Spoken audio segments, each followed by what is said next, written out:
Hello दोस्तों, स्वागत है एक बार फिर से आपका मेरे चैनल में लीगलिस्ट 127 पे। और आप सभी को, जितने भी मेरे सब्सक्राइबर हैं, जितने भी मेरे व्यूवर्स हैं, सभी को दिवाली की हार्दिक शुभकामनाएं।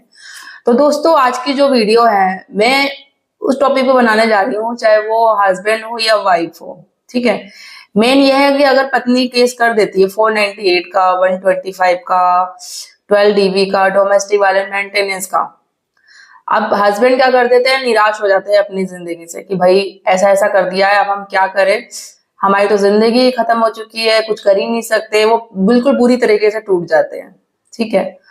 और फिर ऐसे केसों में तो ऐसे भी सुनने को आता है, वो इतना निराश हो जाते हैं अपनी जिंदगी के, वो सुसाइड तक कर लेते हैं कि कोर्ट के चक्कर काटने से अच्छा है मेरी पत्नी ने इतना ये कर दिया है। या अगर मैं वाइफ की बात करूं, अगर वाइफ पे भी अत्याचार हो रहा है, पति या उसके घर वाले कर रहे हैं, वो अलग रह रही है, मायके पे रह रही है ससुराल छोड़ के, क्योंकि ससुराल वाले अब रखना नहीं चाहते हैं, मारपीट करके उसे घर से बाहर निकाल दिया गया है, चाहे उसकी गलती भी नहीं है फिर भी। तो दोनों के उसमें केस में ये क्या होता है, चाहे वो हस्बैंड हो वाइफ हो, पहले मैं आपको बात ये सब क्लियर कर दूं, आप ही नहीं है इस पूरी दुनिया में कि आप ही के साथ केस हुआ है। बहुत सारे केसेस होते हैं, बहुत सारे ऐसे मतलब विवाहित पति पत्नी है जिन पे केसेस लोग एक दूसरे पे करते हैं। तो इसमें आपको अपनी जिंदगी निराश करने की और टेंशन लेने से कुछ नहीं होगा। एक और हाँ, अगर आप मेरे चैनल पे नए आए हैं तो चैनल को लाइक करना, शेयर करना, सब्सक्राइब करना बिल्कुल मत भूलिए। ज्यादा ज्यादा लोगों तक शेयर करो ताकि और भी लोगों तक पहुंचे और उन्हें भी हेल्प मिल सके। और साथ ही बेल आइकन दबा दीजिए ताकि आपको टाइम टाइम पे मेरे वीडियो की नोटिफिकेशन भी मिलती रहे। तो दोस्तों, होता क्या है, अगर मैं बात करूं हस्बैंड की तरफ से, तो क्या होता है कि भाई वो निराश हो जाते हैं, पत्नी ने तो हमारे पे सारे केस मार दिए, 498 का कर दिया, 125 का कर दिया, मेंटेनेंस कर दिया, अब 498 का कर रखा है, जो हमारे रिलेटिव में रिलेशन में है भी नहीं उनको भी उन्होंने खींच लिया है। अब पूरी तरीके से समाज में बेइज्जती हो गई है, रिश्तेदारों में बेइज्जती हो गई है, कोर्ट के चक्कर खा लो, मेंटली फिजिकली होता है ना, पूरी तरीके से वो टॉर्चर, परेशान हो जाते हैं, बार बार कोर्ट के चक्कर काटो, जॉब करेंगे या कोर्ट में जाएंगे, पैसे करेंगे, क्या करेंगे। तो यार आपको टेंशन लेने वाली बात क्या है इसमें, आप टेंशन लोगे तो इससे तो कुछ चीजें होगी नहीं। जो चीजें लिखी हुई है किस्मत में वो तो होना ही होना है। अगर वाइफ छोड़ के चली गई, आप एक इसमें एक अच्छी बात भी सोचो, अगर वाइफ आपके साथ रहेगी, जो रहना ही नहीं चाहती, उसका मेन मकसद क्या है कि भाई आपको परेशान करना, आपके घर वालों को परेशान करना।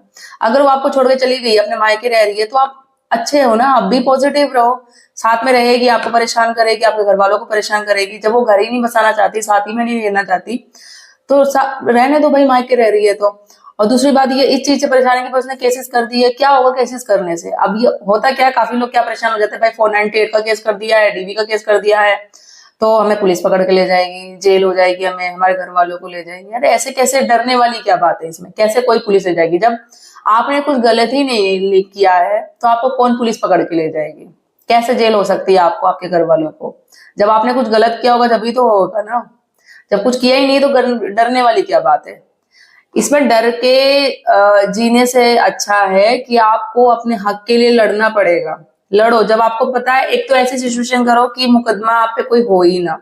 अगर 1% हो जाता है तो फिर आप उस लड़ने के लिए तैयार हो, बी पॉजिटिव होके, मोटिवेट होके लड़ो, आप अपने हक के लिए लड़ो, उस केसेस के लिए। निराश होके घर पे बैठ जाना, या फिर ये जो एक नेगेटिविटी, जो गलत गलत तरीके की सोच करना, अब मैं जी नहीं सकता या जी नहीं सकती, मेरे साथ तो ऐसा हो रहा है, वैसा हो रहा है, मैं कहीं जा नहीं सकता, मेरी बेइज्जती हो गई समाज में, रिश्तेदारों में बेइज्जती हो गई, मेरी पत्नी ने ये कर दिया है, मेरा जीना दुश्वार कर दिया है, ये वो, मेरे माँ बाप का जीना दुश्वार कर दिया है। तो इस तरीके सोचने से अच्छा है, अब ये सोचो अच्छा है, दूरी चली गई कोई बात नहीं, लड़ना है ना, लड़ूंगा मैं जब तक। देखो, किस्मत में जो चीजें लिखी रहती है ना, चाहे सुख है, अगर आपकी लाइफ में अभी दुख चल रहा है तो ऐसा नहीं है कि लाइफ टाइम दुखी रहेगा, आगे जाके सुख भी मिलेगा। हाँ, अगर टाइमिंग है, टाइमिंग के हिसाब से हर एक सिचुएशन रहती है, वो टाइमिंग है, बाउंडेशन होते है, इतना टाइम तक है दुख, तो 100% श्योर भगवान ने हमारी किस्मत में सिर्फ दुख ही नहीं लिखा रहता है, सुख भी होता ही है, वो आएगा आएगा। बट अब मैं एक फैक्ट बात बोलूं, अगर हम अपने माइंड में एक चीज सोचते हैं ना कि भाई हमारे साथ ये गलत चीजें हो रही है, पता नहीं यार मेरे साथ लाइफ में ऐसे क्यों हो रहा है, ये चीजें वो चीजें ऐसे, तो होता क्या है ना, अगर कोई मतलब अच्छी चीज भी होती है ना, तो वो ऑटोमेटिक मतलब नेगेटिव में चली जाती है और वो गलत ही होता रहता है हमारे में। आप ट्राई करके देखो, आप अच्छी चीज सोचो, पॉजिटिव सोचो, आई एम डैम श्योर 100% अच्छा ही होगा। अच्छा सोचोगे तो अच्छा होगा, अच्छे लोग भी मिलेंगे। अब होता क्या है कई केसेस उसमें, अगर मैं किसी की, देखो मैं किसी के, मेरे पास काफी सारे कमेंट्स आते हैं लेडीज के कि मैम आप हस्बैंड के फेवर में वीडियो बनाती हो, ये वो, आप हमारे हक के लिए लड़ो, ये करो वो करो। देखो आपको अपने हक के लिए खुद लड़ना है, चाहे वो हस्बैंड हो या वाइफ में, और मैं किसी पर्टिकुलर एक के लिए नहीं बनाती। देखो मेन क्या है, पत्नियों के फेवर में काफी सारे राइट्स होते हैं, काफी सारे अधिकार होते हैं। जानती हूँ कि मैं पत्नियों के साथ भी अत्याचार होते हैं, पति का हक कई हद तक ठीक नहीं होते हैं, वो भी गलत होते हैं, पत्नियों को परेशान करते हैं, उनके घर वाले भी पत्नियों को परेशान करते हैं, लड़ाई झगड़ा मारपीट करना, घर से बाहर निकाल देना, किस लिए कि भाई तू दहेज नहीं लेकर आई, ये नहीं किया वो नहीं किया, उस चक्कर में उसको नहीं देते। तो जो आपके पास भी राइट्स है, 498 का केस करो, डीवी का करो, डोमेस्टिक वाला आपके साथ जो भी हुआ है सारी चीजें करो, प्रूव करो। बट होता क्या है आज की डेट में 99% ना मिसयूज होता है। जो लेडीज से घर नहीं बसाना चाहती, जो अपनी शादीशुदा जिंदगी के साथ आगे नहीं करना चाहती, वो क्या करती है, कोर्ट के ये जो भी राइट्स मिले लेडीजों को वो मिसयूज करती है। मेरा वीडियो उनको, उन लेडीजों के लिए होता है जो झूठी केसेस करती हैं पतियों पे, झूठा एफआईआर दर्ज करवाती हैं, कोर्ट के सभी अधिकारों का मिसयूज करती है, उनके लिए नहीं है जो जिनके साथ सच में अधिकार हुआ है। तो आप लेडीज जो भी है जिनके साथ सच में हुआ है, वो आप ये मत समझो कि मैं आपको बोल रही हूँ, ये उनके लिए बोल रही हूँ जो गलत मिसयूज करती हैं, जो झूठा केसेस करती हैं हस्बैंड पे। और हस्बैंड को ये होता है कि मेन बताने का कि उनके पास भी राइट्स है, उनके पास भी अधिकार है, उनको अपने हक के लिए खुद लड़ना पड़ेगा। और सभी को, चाहे वो लेडीज हो या जेंट्स हो, सबको अपने अधिकार के लिए खुद लड़ना पड़ेगा। हम एडवाइस दे सकते हैं, हम सलाह दे सकते हैं, ठीक है।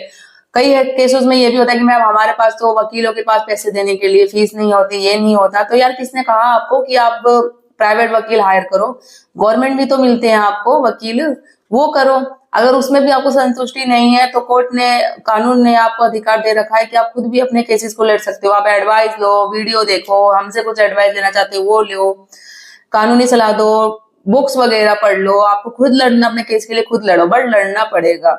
निराश होकर बैठने से कोई फायदा नहीं है। अपनी जिंदगी निराश करोगे क्या होगा। पत्नी या पति हो, वो तो उनका मेन मोटिव है कि आपको परेशान करना, और वो आप हो रहे हो, वो दिखा रहे हो कि भाई तूने मेरे पे केस कर दिया तो मैं तो बहुत परेशान हूँ, मैं तो जिंदगी से बहुत परेशान हूँ, मेरी कोई इज्जत ही नहीं रह गई, ये सब चली गई है, कल मुझे पुलिस पकड़ के ले जाएगी, ये हो जाएगा वो हो जाएगा। तो वो वही चाहती है या चाहता है, और वही आप कर रहे हो। तो क्यों कर रहे हो आप ऐसा, क्यों टेंशन लेने वाली क्या बात है। आप खुश रहो ना यार। अगर आप, आपकी वो पत्नी अगर जो गलत है, जो बिना किसी रीजन के आपको छोड़ के चली गई है, आप पे केसेस डाल दिए इतने सारे, आप उस चीज के लिए वो कर रहे हो, जब आपने वो चीज काम गलत किया ही नहीं है, तो डरने वाली, टेंशन लेने वाली क्या बात है। आप अपने हक के लिए लड़ो, पॉजिटिव रहो, तो देखना अच्छा होगा ही होगा। एक मोड़ ऐसा आएगा, आप ये सोच के रहो कि ठीक है भाई मेरी पत्नी अच्छी ही नहीं थी, उसने झूठे केसेस किए जो मैंने काम ही नहीं किया, परेशान कर दिया, घर में रहती तो रोज वही चिक चिक चिक चिक लड़ाई झगड़ा होता, कुछ ना कुछ चीजें गलत ही होती। इससे बेटर है वो वहां है, ठीक है, नहीं रहना चाहती रहने दो भाई। आप नहीं रहोगे, आप छोड़ के चले जाओगे, अगर आपने कुछ ऐसा गलत कदम उठाया, उस वो दूसरी शादी करेगी, दूसरा हस्बैंड होगा, उसके साथ भी सेम वही करेगी, क्योंकि मेन तो सिचुएशन में उनको घर बसाना नहीं है, लाइफ सेटल करनी नहीं है, यही चीजें करनी है, पैसा लेना है, लड़ाई झगड़ा करना है, अलग रहना है। ये उन्हीं लेडीज के लिए जो वो करती हैं ऐसा, ठीक है। और जो सीरियसली अपना घर बसाना चाहती है, छोटी छोटी बातों पे भी कॉम्प्रोमाइज कर देती है, छोटी छोटी बातों को यूं कोर्ट में ले जाना या लड़ाई झगड़ा समाज के सामने दिखाना, वो ऐसा नहीं करती है। तो उस पर टेंशन लेने वाली कोई बात नहीं है। जो भी केसेस आप पे होते हैं वो बी पॉजिटिव हो के आप लड़ो, हस्बैंड हो या वाइफ हो, जो भी हो, इसमें निराश होने की, टेंशन लेने वाली, अपनी जिंदगी खत्म करने की, ऐसा ऐसा सोचने की भी कोई जरूरत नहीं है। पॉजिटिव रहोगे, सही सोचोगे तो सही होगा आपके साथ। कोई पैसे की प्रॉब्लम है, कुछ भी है, वकील नहीं आप हायर कर सकते, गवर्नमेंट वकील हायर करो, आप अपने केस के लिए खुद भी लड़ो, ये भी है राइट्स आपके पास। और आई होप गाइज आपको अच्छी वीडियो लगी होगी। और एक चीज मैं ये भी कहना, एक सुप्रीम कोर्ट का एक लेटेस्ट जजमेंट आ रखा है जिसमें लेडीज होती है ना, जो 498 का आज के सबको पता है कि मिस यूज कर रही है, ठीक है। और जो जैसे होता है मोस्टली जो रिलेटिव नहीं भी होते हैं ना, उनको भी फंसा लिया जाता है। एक लेटेस्ट जजमेंट आ रखा है 21 अक्टूबर का, उसमें लेडीज ने क्या किया कि जब हस्बैंड वाइफ की लड़ाई हुई, जो वो केस किया उसने, उस पर सारा 498 का, तो उसमें उसने पति की जो बहन थी, मतलब अपनी नंद को उसमें भी केस में ले लिया, और उसके हस्बैंड को भी ले लिया, जो कि उनका केस में लेना देना नहीं था। अब उसके हस्बैंड की तरफ से, उसके नंद के हस्बैंड की तरफ से, मतलब पति के समझ लो वो जीजा, सुप्रीम कोर्ट में उन्होंने फाइल कर दिया केस कि मेरा तो इस केस से कुछ लेना देना ही नहीं है, मतलब मैं तो आता ही नहीं, मेरा ऐसा कुछ मेन रोल नहीं, अगर कुछ होता भी काम के लिए आता हूँ, अपनी मतलब जो मेन मेन चीजें होती है वो, मेरा कुछ ऐसा इन्वॉल्वमेंट नहीं है कि घर में क्या लड़ाई झगड़ा हो रहा है, क्या चल रहा है, क्या नहीं, ऐसा कोई लेना देना नहीं, मेरा नाम क्यों दिया गया है ऐसे चीजों में, ठीक है।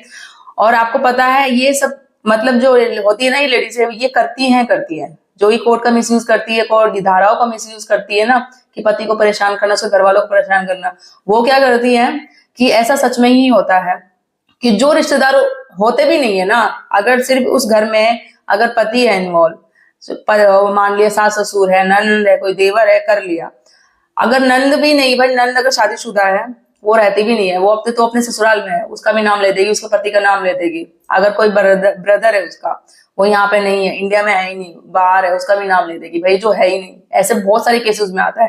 तो अब आपको घबराने की, डरने की कोई जरूरत नहीं है। अगर ऐसा है तो आप इस जजमेंट के थ्रू इसका यूज करके अपने केस में इस्तेमाल कर सकते हैं, और ये केस है जो पूरी तरीके से खत्म हो जाएगा, इसमें कोई नहीं है। इससे पहले भी काफी सारे जजमेंट आ रखे थे, एक अचिन गुप्ता हरियाणा का था, एक झारखंड का भी एक जजमेंट था। तो सुप्रीम कोर्ट ने स्ट्रिक्टली बिल्कुल कह दिया कि जो भी ऐसे केसेस चलते हैं झूठे है, सभी कोर्टों को ये आदेश दे दिया है कि आप अच्छे से केस की जांच करो, पड़ताल करो। हमने जो केसेस ये 1 जुलाई से जो स्टार्ट हुआ था, जो बदलाव हुए थे, बदलाव का मतलब होता है बदलाव होने चाहिए।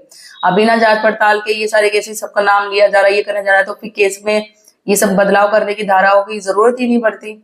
तो जब मतलब चेंजेस हुए हैं तो मतलब कुछ बदलाव हुआ है, तो आप कोर्ट को, सुप्रीम कोर्ट ने स्ट्रिक्टली कह दिया। इससे पहले भी काफी सारी मैंने वीडियो बनाई है, इसमें भी जजमेंट दे रखा है। इस केस का जो ये जजमेंट है ना, ये भी मैं आपको लिंक में दे दूंगी, वो आप पढ़ लीजिएगा अच्छे से डिटेल्स में। और कुछ क्वेरी हो, कुछ भी क्वेश्चन हो, आप मुझे कमेंट करके पूछ सकते हैं। और आपको वीडियो मेरी कैसी लगती है वो भी जरूर बताइएगा। चैनल को लाइक करना, शेयर करना, सब्सक्राइब करना बिल्कुल मत भूलिए। जल्दी मिलती हूँ मैं ऐसे ही इन्फॉर्मेटिव वीडियो के साथ, तब तक के लिए